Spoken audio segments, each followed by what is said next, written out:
أشهد أن لا إله إلا الله وحده لا شريك له وأشهد أن محمدا عبده ورسوله أما بعد فأعوذ بالله من الشيطان الرجيم بسم الله الرحمن الرحيم الحمد لله رب العالمين الرحمن الرحيم مالك يوم الدين إياك نعبد وإياك نستعين اهدنا الصراط المستقيم صراط الذين أنعمت عليهم غير المغضوب عليهم ولا الضالين.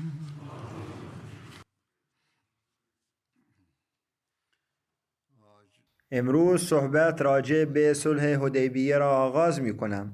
صلح حدیبیه در ماه ذوالقعده سال 6 هجری مطابق با مارس 628 میلادی به وقوع پیوست. این رخداد به غزوه حدیبیه نیز معروف است.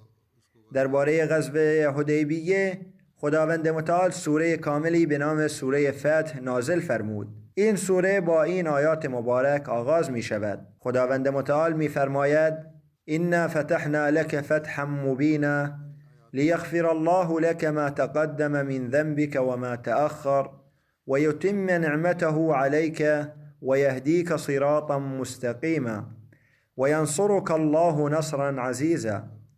یقینا ما به تو فتح آشکاری عطا کرده ایم تا خداوند هر لغزش گذشته و آینده ات را ببخشاید و نعمتش را بر تو به کمال برساند و تو را به راه راست هدایت کند و خداوند تو را با نصرتی عزتمند و غالب یاری نماید. اینکه چرا غزوه حدیبیه را غزوه حدیبیه مینامند و معرفی آن چیست به طور مختصر بیان می کنم. حدیبیه نام چاهی بود که به خاطر آن این مکان حدیبیه نامیده شد. در آغاز اسلام این چاه مورد استفاده مسافران و حاجیان بود. هیچ آبادی در آنجا وجود نداشت. حدیبیه در فاصله یک منزل یعنی 9 مایل از مکه واقع است و فاصله مکه تا مدینه حدود 250 مایل است. بدین ترتیب فاصله از مدینه تا حدیبیه تقریباً 246 مایل می شود. حدیبیه حد غربی حرم مکه است و به نظر برخی بخش بیشتر آن داخل حرم و بخشی از آن خارج حرم است. در همین مکان حدیبیه بود که میان مسلمانان و قریش معاهده‌ای منعقد شد که به آن صلح حدیبیه میگویند. در روایتی از آن به غزوه حدیبیه نیز یاد شده است. در روایتی دیگر آن را غزوه تهامه نیز نامیده اند. مکه و مناطق اطراف آن را به دلیل گرمای شدید و باد سوزان تهامه می نامیدند و از این نظر نام آن تهامه نیز نهاده شد. دلیل آن چه بود؟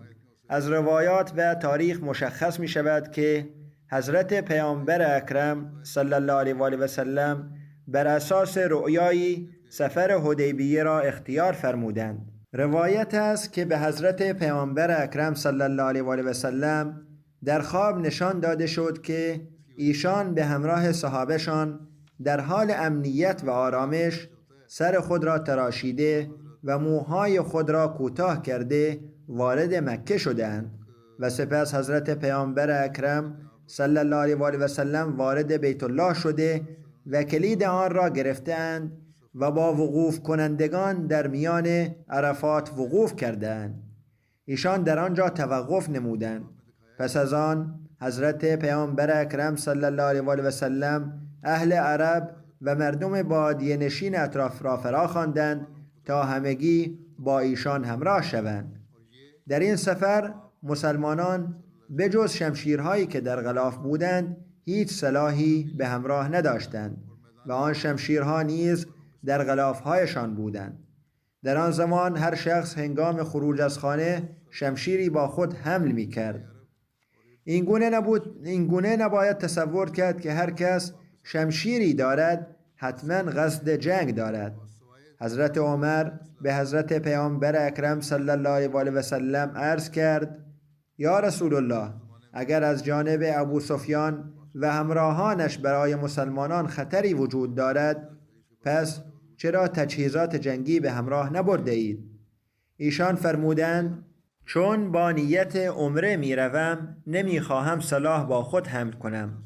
حضرت میرزا بشیر احمد در کتاب سیرت خاتم النبیین درباره این رؤیای حضرت پیامبر اکرم صلی الله علیه و سلم این گونه بیان می کند که ایشان پس از دیدن این رؤیا به صحابهشان فرمودند تا برای عمره آماده شوند. عمره نوعی حج کوچک بود که در آن با ترک برخی از مناسک حج تنها به طواف بیت الله و قربانی بسنده می شد که در آن با ترک مناسک فقط طواف بیت الله و قربانی انجام می شود و برخلاف حج برای آن هیچ زمان خاصی از سال تعیین نشده بود، بلکه این عبادت در هر فصلی می تواند ادا شود. در آن موقع حضرت پیامبر اکرم صلی الله علیه و سلم در میان صحابه این را نیز اعلام فرمودند که چون در این سفر هیچ گونه مقابله جنگی مقصود نیست، بلکه فقط انجام یک عبادت دینی مسالمت آمیز مقصود است، از این رو مسلمانان باید در این سفر سلاح‌های خود را همراه نبرند و تنها می توانند طبق رسم عرب شمشیرهایشان را در غلافهایشان بسته و به شیوه مسافری همراه داشته باشند. در مورد تعداد مسلمانان در غزوه حدیبیه نیز اختلاف وجود دارد. در روایتی آمده است که کمی بیش از 1000 صحابی بودند و در روایتی دیگر آمده است که 1300 نفر بودند و در روایتی دیگر آمده است که 1400 نفر بودند. همچنین روایتی از تعداد 1700 نفر نیز نقل شده است. یعنی روایت های مختلفی از 1000 تا 1700 نفر وجود دارد. هنگامی که زمان حرکت فرا رسید، حیوانات قربانی به حضرت ناجیه بن جندب اسلمی سپرده شدند که آنها را به ذوالحلیفه بردند. ذوالحلیفه نیز مکانی است که در فاصله 6 یا 7 مایلی مدینه قرار دارد. حضرت پیامبر اکرم صلی الله علیه و سلم همواره هنگام خروج از مدینه قائم مقام یا امیر موقت تعیین می‌فرمودند. پیش از عزیمت به این سفر ایشان طبق روایت ابن سعد حضرت عبدالله ابن ام مکتوم را به عنوان نایب در مدینه منصوب کردند، در حالی که طبق روایت ابن هشام حضرت نمیله بن عبدالله به عنوان نایب منصوب شد و بلازری از حضرت ابو رحم کلثوم بن حسین نام برده است و برخی معتقدند که حضرت ابن ام مکتوم به عنوان امام الصلات و بقیه به عنوان نایب منصوب شدند. روایت های مختلفی در این باره وجود دارد. تفصیل آمادگی و روانه شدن حضرت پیامبر اکرم صلی الله علیه و سلم و صحابه برای سفر این گونه بیان شده است که رسول الله صلی الله علیه و سلم پس از این اعلام به خانه رفته و غسل کردند و 2 جامه ساخته شده در سوهار را به تن کردند. سوهار روستایی در یمن بود که پارچه های خوبی داشت. سپس ایشان در کنار درب منزلشان بیرون آمدند و در آنجا بر شتر مادهشان غصفا سوار شدند. در این سفر همسر مطهر حضرت پیامبر اکرم صلی الله علیه و سلم حضرت ام سلمه همراه ایشان بودند. رسول الله صلی الله علیه و سلم در آغاز ماه ذوالقعده در روز دوشنبه حرکت فرمودند و به ذوالحلیفه رسیده و در آنجا نماز ظهر را خواندند.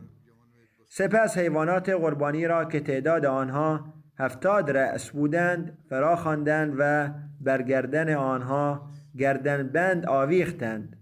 سپس ایشان برخی از شترها را نشانه گذاری کردند، یعنی بر کوهان آنها علامتی نهادند تا مشخص شود که اینها شترهای قربانی هستند.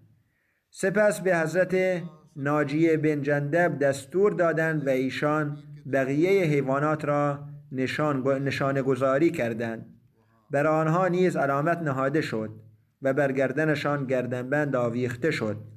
سایر مسلمانان نیز بر حیوانات خود گردنبند آویختند و آنها را نشانه گذاری کردند. مسلمانان در این سفر 200 اسب همراه داشتند. درباره احرام بستن حضرت پیامبر اکرم صلی الله علیه و آله و سلم این گونه تفصیل بیان شده است که رسول الله صلی الله علیه و آله و سلم 2 رکعت نماز خواندند و از درب مسجد ذوالحلیفه سوار شدند. ایشان احرام عمره بستند تا مردم بدانند که برای زیارت بیت الله و تعظیم آن خارج شده‌اند. سپس این تلبیه را خواندند: لبیک اللهم لبیک لبیک لا شریک لک لبیک ان الحمد والنعمت لک والملک لا شریک لک. یعنی حاضرم پروردگارا، حاضرم که هیچ شریکی برای تو نیست، حاضرم همانا حمد و نعمت و پادشاهی از آن توست و هیچ شریکی برای تو نیست. پیامبر اکرم صلی الله علیه و آله و سلم برای کسب اطلاع از اوضاع قریش و اینکه آیا آنها قصد فتنه انگیزی دارند یا خیر، حضرت بصر بن سفیان را به عنوان خبررسان به پیش فرستادند و برای احتیاط بیشتر حضرت عباد بن بشر و طبق روایتی دیگر حضرت سعد بن زید اشعری را به عنوان امیر 20 سوارکار به پیش اعزام کردند. هنگامی که حضرت پیامبر اکرم صلی الله علیه و آله و سلم با توقف در مکانهای مختلف به منطقه روحه که در فاصله 73 کیلومتری مدینه قرار دارد رسیدند، به ایشان خبر رسید که در وادی غیقا که در ساحل دریای سرخ واقع شده گروهی از مشرکین حضور دارند و این خطر وجود دارد که آنها به طور ناگهانی به مسلمانان حمله کنند. پس ایشان صلی الله علیه و آله و سلم حضرت ابو قتاده انصاری را که احرام عمره نبسته بود با گروهی از صحابه به سوی آنان فرستادند. در این سفر به برخی معجزات نیز اشاره شده است. در طول سفر در مکانی مردم گرد حضرت پیامبر اکرم صلی الله علیه و آله و سلم جمع شدند، در حالی که ظرف آبی در مقابل ایشان بود و ایشان از آن وضو می گرفتند. ایشان پرسیدند: چه شده است؟ صحابه عرض کردند که جز این آبی که در این ظرف نزد شماست هیچ یک از ما نه آبی برای نوشیدن داریم و نه آبی برای وضو گرفتن. پس از شنیدن این حضرت پیامبر اکرم صلی الله علیه و آله و سلم دست مبارکشان را در آن ظرف گذاشتند. در همان لحظه از میان انگشتان مبارک ایشان آب مانند چشمه ها فوران کرد. حضرت جابر می فرمایند که همه ما از آن آب نوشیدیم و وضو گرفتیم. اگر تعداد ما 100,000 نفر هم می بود آن آب برای ما کافی می شد، در حالی که تعداد ما در آن زمان فقط 1500 نفر بود. حضرت میرزا بشیر احمد این واقعه را با استناد به کتاب‌های تاریخی چنین بیان کردند که در طول سفر زمانی فرا رسید که به جز ظرفی که در دست استفاده حضرت پیامبر اکرم صلی الله علیه و آله و سلم بود تمام ظرف‌ها از آب خالی شده بود. در این هنگام حضرت پیامبر اکرم صلی الله علیه و آله و سلم پس از شنیدن شکایت آب از سوی صحابه دست مبارکشان را بر دهانه مشک آب گذاشتند و در حالی که دهانه مشک را کج می کردند به صحابه فرمودند که اکنون ظرف‌های خود را بیاورید و پر کنید. راوی می گوید که در آن لحظه از میان انگشتان ایشان آب چنان فوران می کرد که گویی چشمه‌ای جاری است. تا اینکه همه به اندازه نیاز خود آب برداشتند و مشکل مسلمانان برطرف شد. حضرت مسیح موعود علیه السلام درباره این واقعه چنین فرمودند که در مرتبه لقا گاهی از انسان اموری صادر می شود که فراتر از توانهای بشری به نظر می رسند و رنگ قدرت‌های الهی را در خود دارند. معجزات بسیاری هست که حضرت پیامبر اکرم صلی الله علیه و آله و سلم صرفاً به عنوان قدرت ذاتی نشان دادند که با آن هیچ دعایی همراه نبود.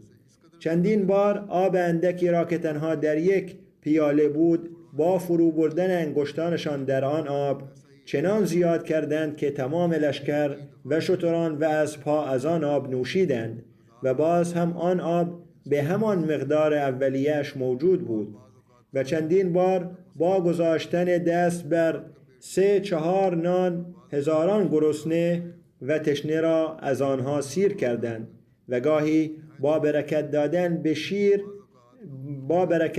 به شیر اندک با لب‌هایشان شکم جماعتی را از آن پر کردند و گاهی با ریختن آب دهانشان در چاه‌های شور آن را بی نهایت شیرین کردند و گاهی با گذاشتن دستشان بر مجروحان سخت آنان را شفا دادند و گاهی چشمهایی را که بر اثر حادثه‌ای در جنگ از حدقه بیرون آمده بودند با برکت دستشان دوباره درست کردند. همینطور بسیاری از کارهای دیگر را با قدرت ذاتیشان انجام دادند که با قدرت پنهان الهی آمیخته بود. ایشان علیه السلام این موارد را در معجزات حضرت پیامبر اکرم صلی الله علیه و آله و سلم ذکر کردند. همچنین اشاره‌ای به آماده سازی لشکر قریش پس از اطلاع از سفر حضرت پیامبر اکرم صلی الله علیه و آله و سلم و مشورت ایشان با صحابه نیز شده است. قریش با وجود اطلاع از اینکه مسلمانان برای جنگ نیامده‌اند بلکه برای زیارت بیت الله آمده‌اند تصمیم گرفتند مسلمانان را از ورود به مکه باز دارند و هر کسی که میتوانست شمشیر بردارد برای جلوگیری از ورود مسلمانان بیرون آمد.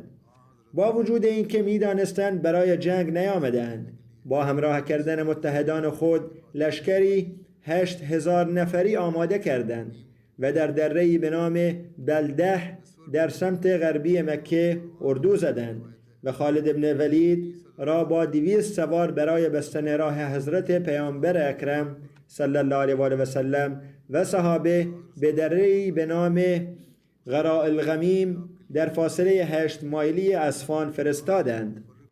از حضرت مصور بن مخرمه و مروان بن حکم روایت شده است که وقتی حضرت پیامبر اکرم صلی الله علیه و آله و سلم به نزدیکی اصفهان در کنار تالاب اشتات رسیدند خبرچینشان نزد ایشان آمد.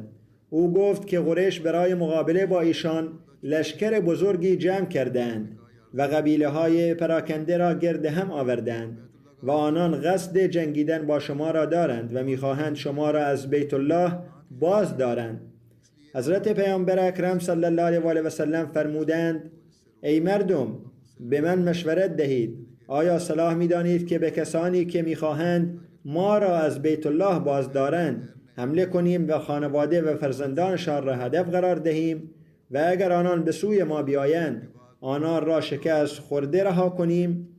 حضرت ابوبکر گفتند: یا رسول الله صلی الله علیه و آله و سلم، شما با قصد زیارت بیت الله بیرون آمده اید و قصد کشتن یا جنگیدن با کسی را نداشته اید، پس به سوی همان خانه‌ای حرکت کنید که ما را از آن باز داشتند و با هر کس که مانع ما شود خواهیم جنگید. یعنی ما باید به کار خود ادامه دهیم و سفرمان را پیش ببریم. حضرت اسید بن حضیر با این سخن حضرت ابوبکر موافقت کرد. پس از حضرت ابوبکر حضرت مقداد عرض کرد که به خدا سوگند یا رسول الله صلی الله علیه و آله و سلم، ما به شما آن سخنی را نمیگوییم که بنی اسرائیل به پیامبرشان موسی گفتند که تو و پروردگارت بروید و بجنگید. ما همینجا نشسته ایم. یا رسول الله شما بروید، شما و پروردگارتان بجنگید، ما نیز در کنار شما خواهیم جنگید. حضرت مصلح موعود رضی الله عنه در بیان این واقعه به شیوه خود فرمودند که مکیان مطلع شدند و با لشکری آمدند و به مسلمانان گفتند که چه کسی به شما اجازه آمدن به اینجا را داده است؟ مسلمانان گفتند که ما برای جنگ نیامده ایم، فقط برای انجام عمره آمده ایم. این مکان هم نزد شما مبارک است و هم نزد ما برای زیارت آن آمده ایم، نه برای جنگ. آنان گفتند صحبتی از طواف نکنید و آنان انکار کردند و گفتند میان ما و شما جنگ است. اگر شما به مکه بیایید و طواف کنید در تمام عربستان آبروی ما خواهد رفت که دشمنتان آمده و در خانتان طواف کرده است. ما می توانیم به تمام دنیای عرب اجازه دهیم، اما به شما نمی توانیم اجازه دهیم. همانطور که بیان شده است، خالد بن ولید با لشکری 200 نفره برای جلوگیری از کاروان حضرت پیامبر اکرم صلی الله علیه و آله و سلم و مقابله با ایشان پیش آمد. هنگامی که حضرت رسول اکرم صلی الله علیه و آله و سلم از این موضوع آگاه شدند، از مسیر خالد بن ولید کنار رفته و از راه دیگری به حدیبیه رسیدند که درباره جزئیات آن حضرت میرزا بشیر احمد رضی الله عنه نوشتند: زمانی که ایشان پس از چند روز سفر به نزدیکی اصفهان که در مسیر تقریباً 2 منزلی مکه واقع است رسیدند، خبررسانشان بازگشته و به ایشان اطلاع داد که قریش مکه بسیار خشمگین هستند و عزم راسخ کردند که شما را متوقف کنند.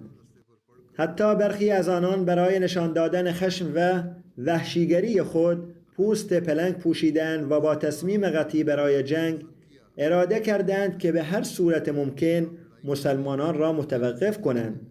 همچنین مشخص شد که قریش گروهی از سوار نظام جان برکف خود را تحت فرماندهی خالد بن ولید که در آن زمان هنوز مسلمان نشده بود به پیش فرستاده است و این گروه در آن هنگام به مسلمانان نزدیک شده بود و اکرم ابن ابو جهل نیز در این گروه حضور داشت و غیره.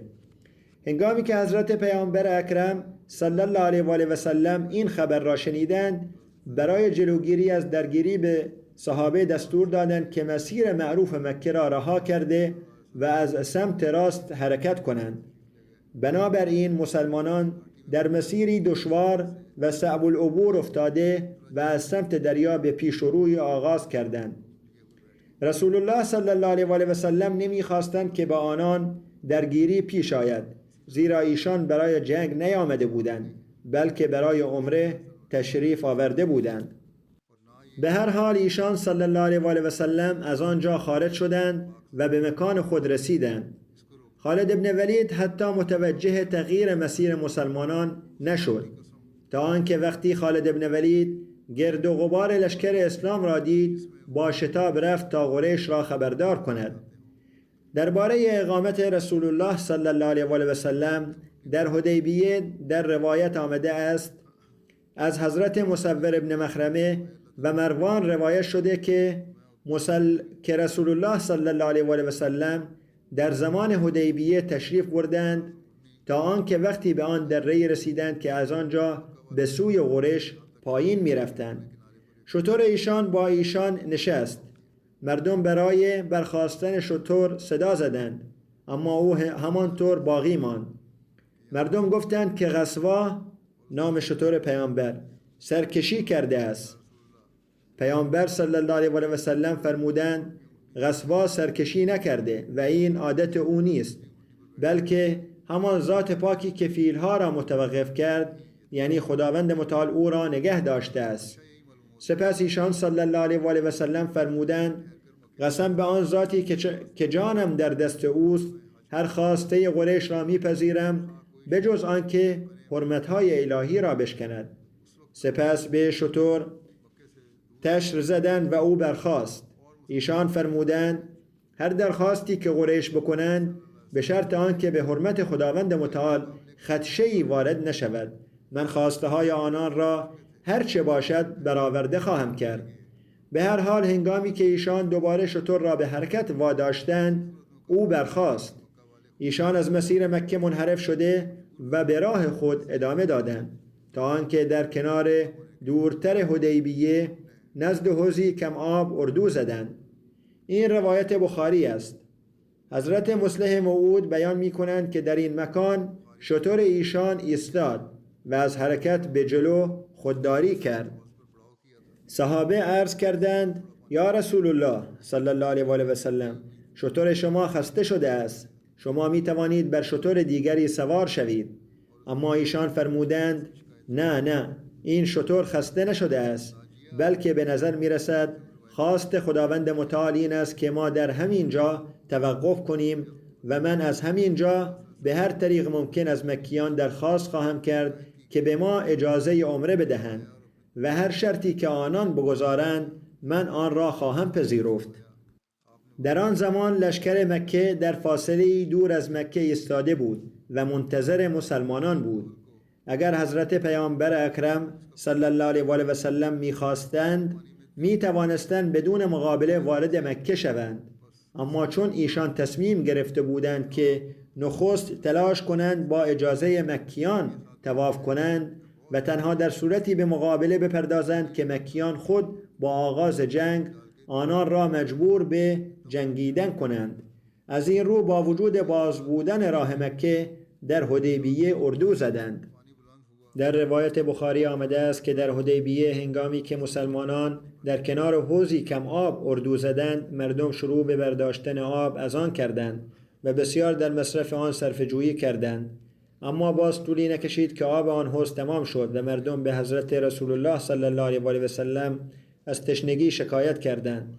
حضرت ناجیه بن عجم روایت می کند که وقتی در موقعیت حدیبیه به حضور رسول الله صلی الله علیه و آله و سلم از کمبود شدید آب شکایت شد، ایشان مرا فرا خواندند و از تیردان خود تیری بیرون آوردند و به من دادند. سپس آب چشمه را در سطلی خواستند، من آن را آوردم و ایشان وضو گرفتند و پس از مزمزه آب را در سطل ریختند. سپس به من فرمودند که این سطل را در چشمه‌ای که خشک شده است بریزید و تیر را در آب آن فرو کنید. پس من همینطور کردم. پس قسم به آن ذاتی که ایشان صلی الله علیه و آله و سلم را به حق فرستاده است، من به سختی از آنجا خارج شدم. آب از هر طرف مرا احاطه کرده بود. پس از ریختن آب و فرو بردن تیر من آنجا ایستاده بودم که ناگهان آب در چاه شروع به بالا آمدن کرد و آب آنچنان می جوشید که گویی دیگی در حال جوشیدن است، تا اینکه آب بالا و بالاتر آمد و با لبه‌های چاه برابر شد. مردم از کناره های آن آب بر می داشتند تا اینکه آخرین نفر نیز تشنگی خود را برطرف کرد. حضرت میرزا بشیر احمد با اشاره به بارانی که در این موقعیت رخ داد فرمودند که این روایت نیز در کتاب‌های تاریخ آمده است که در همان شب یا نزدیک به آن باران نیز بارید، چنان که وقتی حضرت پیامبر اکرم صلی الله علیه و آله و سلم برای نماز صبح تشریف آوردند میدان از آب خیس بود. حضرت پیامبر اکرم صلی الله علیه و آله و سلم با لبخند به صحابه فرمودند آیا می‌دانید که در هنگام این باران خداوند شما چه فرموده است؟ صحابه طبق عادت عرض کردند خدا و رسولش بهتر می‌دانند. ایشان فرمودند خداوند متعال می‌فرماید که برخی از بندگانم این صبح را در حالت ایمان حقیقی به سر بردند، اما برخی دیگر در حالت کفر متزلزل شدند. زیرا بنده‌ای که گفت باران به فضل و رحمت خداوند بر ما بارید او بر حقیقت ایمان استوار ماند، اما کسی که گفت این باران تحت تاثیر فلان و فلان ستاره باریده است او بیشک به ماه و خورشید ایمان آورد، اما نسبت به خداوند کفر ورزید. حضرت پیامبر اکرم صلی الله علیه و آله و سلم با این فرمایش که از گنجینه توحید سرشار است به صحابه این درس را دادند که بیشک خداوند برای اداره این کارخانه عالم تحت نظام اسباب و علل انواع مختلف اسباب را مقرر فرموده است و در امور بارانها و غیره نمیتوان تأثیر اجرام آسمانی را انکار کرد، اما توحید حقیقی این است که با وجود اسباب میانی نگاه انسان از آن هستی ماورا غافل نشود، یعنی هرگز از خداوند تعالی غافل نگردد. اسباب را خداوند تعالی داده است، اما این اسباب نیز تنها با اذن خداوند تعالی کار می کنند. که آفریننده همه این اسباب است و علت العلل این کارخانه عالم است و بدون او این اسباب ظاهری بیش از یک کرم مرده حیثیتی ندارند. ذکر هدایای عمرو بن سالم و بصر بن سفیان برای حضرت رسول الله صلی الله علیه و آله و سلم نیز یافت می شود. نوشته شده است که عمرو بن سالم و بصر بن سفیان که از قبیله خزاعه بودند در موقعیت حدیبیه به حضرت رسول الله صلی الله علیه و آله و سلم بزها و شترهایی را به عنوان هدیه دادند. عمرو بن سالم به حضرت سعد بن عباده نیز شتری به عنوان هدیه داد. حضرت سعد دوست عمرو بودند. حضرت سعد بن عباده با این هدیه به حضور رسول الله صلی الله علیه و آله و سلم آمدند و خبر دادند که عمرو این شتر را به عنوان هدیه به ایشان داده است. پس ایشان صلی الله علیه و آله و سلم فرمودند عمرو به ما نیز هدیه داده است. خداوند متعال در مال عمرو برکت دهد. سپس دستور دادند که شترها را ذبح کرده به میان صحابه تقسیم کنند و بزها را نیز میان آنان تقسیم کردند و بزها را به همان صورت به آنان دادند و در این تقسیم خود را نیز شامل فرمودند. سپس گوشت شتر به نزد حضرت ام سلمه فرستاده شد، همان گونه که به دیگران نیز فرستاده شده بود و حضرت پیامبر اکرم صلی الله علیه و آله و سلم از گوشت بز خود نیز مقداری به حضرت ام سلمه عنایت فرمودند و دستور دادند به کسی که هدیه آورده بود پارچه‌ای به عنوان هدیه داده شود و تمام هدایایی که دریافت کرده بودند را نیز در یک جا جمع کرده و میان همه صحابه تقسیم فرمودند. این ذکر صلح حدیبیه هنوز ادامه دارد. جزئیات دیگری نیز در مورد حدیبیه وجود دارد که چگونه رخ داد و چه اتفاقاتی افتاد. همه اینها انشاءالله در آینده بیان خواهد شد. اکنون من از چند مرحوم ذکر خیر خواهم کرد و پس از نماز جمعه نماز میتشان را اقامه خواهم کرد. نخستین ذکر خیر مربوط به عزیزم شهریار رکین است که فرزند جناب عبدالله محمد عبدالله وهاب از بنگلادش بود. درباره این واقعه نوشته شده است که پس از برکناری حکومت در 5 اوت در روزهای اخیر در بنگلادش آشوب‌های زیادی وجود داشته است. حکومت برکنار شد و پس از برکناری حکومت در کشور بی‌نظمی گسترش یافت و مخالفان احمدیه نیز با بهره برداری از این وضعیت به جماعت احمدنگر حمله کردند. پیش از این نیز در اینجا حمله صورت گرفته بود. مخالفان در حال آتش زدن خانه‌های احمدی‌ها بودند و پس از آن آتش زدن مسجد به سمت جامعه و جلسه‌گاه آمدند. اگرچه آنها موفق به ورود به جامعه نشدند، اما از پشت جلسه‌گاه آمده و خدامی را که برای حفاظت از جلسه آنجا مشغول خدمت بودند محاصره کرده و به آنان حمله ور شدند. در همین حین عزیزم شهریار به شدت از ناحیه سر مجروح شد. به دلیل این جراحت پس از 3 ماه درمان سرانجام در 8 نوامبر در سن 16 سالگی وفات نمود. انا لله و انا الیه راجعون. و بدین ترتیب به مقام شهادت نائل گردید. عزیزم شهریار عضو نهاد وقف نو بود. در بازماندگانش علاوه بر والدین و پدر بزرگ و مادر بزرگ 1 خواهر و 2 برادر نیز هستند. نفوذ احمدیه در خانواده مرحوم از طریق جدش حضرت منشی سراج الاسلام صورت گرفت که به واسطه علامه ظل الرحمن به همراه اکثر افراد خانواده بیعت کرده و به جماعت احمدیه پیوستند. مرحوم خود نیز در کارهای جماعت فعال بود و به عنوان منشی مال در مجلس عامله اطفال احمدیه احمدنگر مشغول خدمت بود. مادرش می نویسد که این فرزندش از همان آغاز پایبند نماز و عبادت بود و در کارهای جماعت بیشترین علاقه را داشت. حتی اگر به خاطر درس و تحصیل به او گفته می شد که بعداً در کارهای جماعت شرکت کند ناراحت می شد. هرگاه در احمدنگر مجمع یا جلسه‌ای برگزار می‌شد زودتر از همه از خانه خارج شده و به آنجا می‌رسید. مادر می‌گوید چون فرزند کوچک خانه بود در کارها نیز بسیار به من کمک می‌کرد. در آشپزخانه و پخت پز بسیار یاریم می‌نمود. این پسر بسیار اجتماعی بود و با هر غریبه‌ای که آشنا می‌شد خیلی زود با او صمیمی می‌گشت. مادر میگوید که او نیز همانند برادر بزرگش در حال آماده شدن برای ورود به جامعه احمدیه بود. مادرش این را نیز نوشته است که پیش از این خوابهایی دیده بود که از پیش خبر شهادت عزیزم شهریار را به وی داده بود. قائد خدام الاحمدیه احمدنگر جناب نجم الثاقب میگوید که پیش از این در مارس سال 2023 در نتیجه حمله هایی که در حین جلسه سالانه رخ داد مهندس زاهد حسن به شهادت رسید و من در اینجا نماز میت غایب او را خواندم و در خطبه نیز از او ذکر خیر کردم. میگوید که همه ما در حین صرف صبحانه در حال گوش دادن به خطبه بودیم که در اثنای آن عزیزم شهریار رکین گفت که اگر امروز من شهید می شدم ذکر من نیز این گونه می بود. می نویسد وقتی مهاجمان در 5 اوت ناگهان حمله کردند، از آنجا که این دفعه پس از آشوبها حمله صورت گرفت، تعداد زیادی از افراد برای حفاظت از جامعه احمدیه جمع شدند و فقط 15 خادم در 2 طرف خیابان برای حفاظت از جلسه‌گاه به نگهبانی مشغول بودند. شهریار نیز به آنان پیوست، با شجاعت تمام به نگهبانی ادامه داد و در اقدامات حفاظتی به جناب قائد کمک میکرد. ناگهان مهاجمان با شکستن دروازه به داخل نفوذ کردند و به محض ورود هیاهو به راه انداخته و با چوب دستی به ضرب و شتم پرداختند. افراد را زدند و بسیاری را مجروح کردند و بیشترین جراحات به مرحوم وارد شد و در آن زمان آنقدر جراحات زیادی داشت. به ویژه در ناحیه سر جراحات شدیدی وارد شده بود و نیمه پایین بدنش کاملا بی‌حس شده بود که همانجا به این موضوع اشاره کرد. پس از آن اندکی بعد خودروی ارتش رسید و با ورود نیروهای نظامی مهاجمان احمدی‌های زخمی را رها کرده و از آنجا گریختند. جناب قائد می نویسد که او همواره برای انجام وظیفه و خدمت آماده بود. در نظافت مسجد و وقار عمل شخصا شرکت می کرد و دیگران را نیز به مشارکت تشویق می نمود. وظیفه بیدار کردن مردم برای نماز فجر و تهجد را انجام می داد.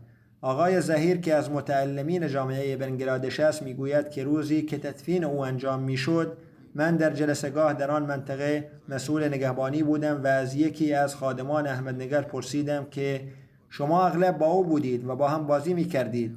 پرسیدم چه ویژگی خاصی داشت که او را از دیگران متمایز می کرد. گفتند همان موضوع که در نمایشگاهی که به مناسبت جلسه ماه مارس درباره شهید زاهد حسن برپا شده بود و همه ما با هم در حال تماشا بودیم، ناگهان رکین گفت ای کاش من هم مانند برادر زاهد این گونه شهید می شدم، تصویر من هم اینجا می بود و ذکر من هم در خطبه می آمد. می گویند ما از شنیدن این سخن او بسیار متعجب شدیم. خداوند متعال این خواسته او را برآورده کرد. عمه‌اش مرحوم زینت فوزیه می گوید در میان برادرانش کوچکترین بود. حرف همه را گوش می کرد و کار همه را انجام می داد. روز حمله وقتی از خانه می رفت گفت که باید از مسجد محافظت کنیم و اگر موفق نشوم شهید خواهم شد. به هر حال شهید مرحوم با قربانی خود برای بزرگان نیز نمونه‌ای گذاشت. خداوند متعال درجات او را بلند گرداند و به والدین و بازماندگانش صبر و استقامت عطا فرماید. ذکر دوم که نماز میت غایبش خواهم خواند مربوط به یکی از دوستان قدیمی عربمان جناب عبدالله اسد از کبابیر است که در روزهای گذشته در سن 94 سالگی وفات یافت. انا لله و انا الیه راجعون. پرورش او در خانواده صورت گرفت که در کبابیر صمیمانه ترین و مخلصانه ترین رابطه را با مبلغین گرامی احمدی داشت. در نتیجه تلاش‌های مخلصانه و دعاهای آن مبلغین و بالاتر از همه دعاهای حضرت مصلح موعود رضی الله عنه، کبابیر همواره در حفاظت و امنیت الهی باقی ماند. به ویژه در جریان جنگ فلسطین و مهاجرت گسترده در سال 1948 خداوند متعال کبابیر را محفوظ نگه داشت. مرحوم از زمان حضرت مصلح موعود رضی الله عنه تا پایان عمر رابطه عمیقی از طریق نامنگاری، اطاعت و اخلاص با خلفای احمدیه داشت. وی جزو موصیان اولیه بود. در سال 1934 هنگامی که حضرت مولانا ابوالعطا صاحب مدرسه احمدیه را تأسیس کرد، مرحوم تحصیلات ابتدایی خود را در آنجا به پایان رساند. سپس در سال 1948 در مدرسه انگلیسی ثبت نام کرد و از آنجا نیز دیپلم گرفت. پس از آن با موفقیت چشمگیر مدرک کارشناسی ارشد خود را از دانشگاه قدس دریافت کرد. 20 سال در وزارت صنعت و تجارت خدمت کرد. پس از آن توفیق یافت که در بخش دولتی حسابرسی در یک سمت بالا کار کند. در سال 1995 از آنجا بازنشسته شد. پس از بازنشستگی به عنوان رئیس امور اسلامی در وزارت امور مذهبی معرفی شد. برخی از کشورهای اسلامی به دلیل احمدی بودن او با وی مخالفت کردند. در این شرایط او با پایبندی به اصول خود و احمدیه از این سمت کناره‌گیری کرد. در سال 1945 حضرت چودری ظفرالله خان به عنوان نماینده سازمان ملل متحد از فلسطین بازدید کرد و در این مدت به مرکز مبلغین نیز تشریف آورد و در منزل مرحوم ابو صلاح محمد صلاح‌الده که پدر بزرگ شریف اوده بود اقامت کرد. در آن زمان مرحوم عبدالله اسد 15 ساله بود. وی هر روز برای خدمت به جناب چودری می آمد و برایش روزنامه و غیره تهیه می کرد. مرحوم همواره بسیار نزدیک به مبلغین گرامی بود و در مسئولیت‌های دبیر کل، دبیر تعلیم و تربیت، دبیر امور خارجه، رئیس مجلس انصارالله، دبیر جشن 100 ساله توفیق خدمت به جماعت را یافتند. در پروژه عظیم الشأن بازسازی مدرسه احمدیه در کوابیر معاون و یاور مبلغ سلسله جلال الدین قمر صاحب مرحوم بود. نویسنده‌ای بلند پایه بودند. در مجله عربی البشرا به مدت 70 سال 10 مقاله نوشت. او تفسیر سوره کهف را از انگلیسی به عربی ترجمه کرد که در دوران مبلغ سلسله جناب فضل الهی بشیر در جماعت منتشر شد. در کشورهای عربی تبلیغات منفی علیه جماعت در جریان بود که جماعت احمدیه و بهائیت دو روی یک سکه هستند. ملاها جماعت را با بهائیان مرتبط می کردند. عبدالله اسد با پاسخی دندان شکن کتابی به زبان عربی با عنوان المؤامرة الکبری تألیف کرد. همچنین کتابی با عنوان الکوابیر بلدی درباره تاریخ جماعت احمدیه در کوابیر نگاشت. وی خادمی بسیار مخلص، غیور و صادق جماعت بود که به هر موضوع مربوط به احمدیه و جماعت افتخار می کرد. به او پیشنهاد عضویت در پارلمان نیز می شد، اما با این بیان که سیاست اصول خود را دارد، در حالی که اصول من احمدیه است از پذیرش آن خودداری کرد. پسر مرحوم خالد عبدالله می گوید که گاهی پدر در کارهای جماعت مشغول می شد و هنگامی که مادر درخواست نوشیدن چای با هم یا رفتن به بیرون را می کرد، پدر پاسخ می داد که کارهای مهم جماعت دارم و فقط پس از اتمام آنها به امور دیگر توجه خواهم کرد. اولویت اول کارهای جماعت بود. از بازماندگانش 3 پسر و 3 دختر و 14 نوه باقی ماندند. خداوند متعال با مرحوم با مغفرت و رحمت رفتار فرماید، درجاتش را بلند گرداند.